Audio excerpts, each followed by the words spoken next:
Hello friends, I'm Neha. Welcome to Neha's kitchen.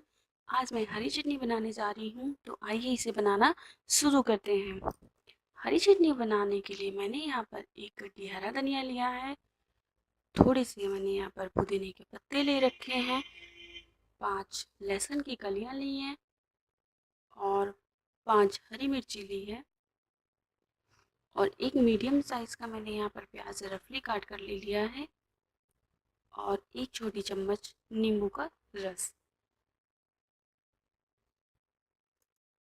और मैंने यहाँ पर एक छोटी चम्मच सरसों का तेल लिया है और आधी छोटी चम्मच नमक लिया है या फिर स्वाद अनुसार नमक।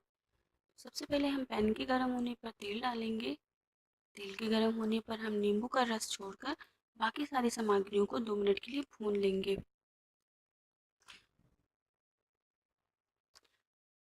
अब 2 मिनट के बाद हम गैस का फ्लेम ऑफ कर देंगे और इन्हें ठंडा होने के लिए रख देंगे। इनके ठंडा होने पर हम इन्हें मिक्सर जार में डालकर पीसेंगे। ये हमारी चटनी पिस गई है। चटनी हमारी पिस अब इन्हें प्लेट में निकाल लेंगे। अब मैं यहाँ पर नींबू का रस